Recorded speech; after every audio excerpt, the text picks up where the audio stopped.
Barbara, Joan, Dot, and Jim took turns on the night shifts. Dot was first up on a Monday night. Since she was the oldest and least mobile, her vandalism would take on more creative forms, such as cold calling the neighbors and leaving bread in front gardens to attract vermin. Under the cover of darkness, Dot plotted her subtle yet crucially annoying acts of public offense. Tuesday was Joan's book club night. After her group had left her home, they would return to cars with popped tires, missing wing mirrors, and paint scratches. Joan was a master organizer, since her crimes against the neighborhood were all committed by others. Joan had contacts among the real yobs and misfits of the neighborhood in the form of a group of teenagers who had plenty of time on their hands and a list of personal vendettas against various members of Joan's book club.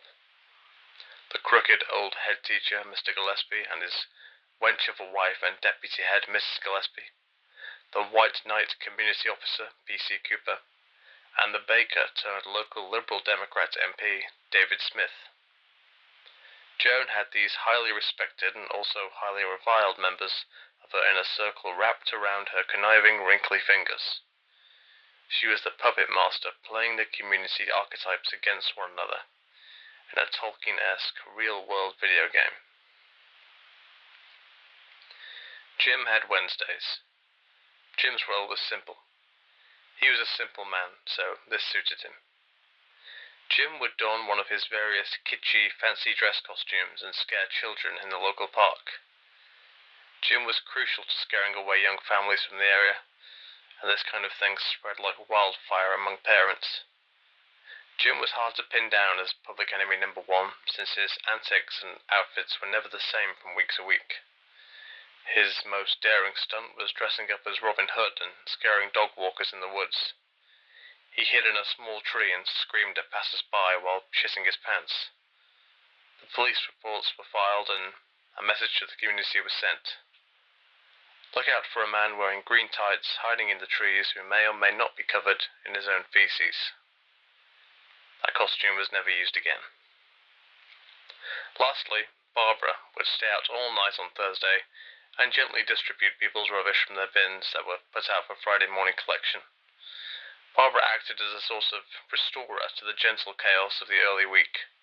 This kept things from descending into complete anarchy. The point of this, you may ask. The neighborhood watch was set up to keep the area of Dersham always just out of reach for the young families, the vegans, students, stockbrokers, socialists, and self-righteous salad-eating Stepford wives. Dersham remains untouched by the germ of gentrification to this day. But that isn't the sole reason these four badass biddies formed their force. Each of them have a shared passion, a love for one thing that, in turn, bonds them together in a communal love. They are all pigeon eaters. Bred, cooked, and eaten. The pigeon farm in Jim's basement is where the group meets every month to dine on pigeons still fresh from slaughter.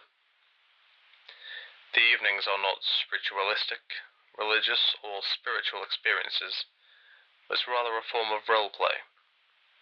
Joan and Jim often eat pigeons raw and dance around the basement like chimps while waving the headless vermin around in a vice grip. Dot and Barbara once attempted a pigeon flambé while screaming at the remaining live pigeons that looked on with indifference. This is how the neighborhood watch reaped their rewards. The hard work of community service is replicated into a camp theatrical frenzy, with pigeons playing the townsfolk, fodder for their games. And as long as the neighborhood heroes live, it shall remain this way.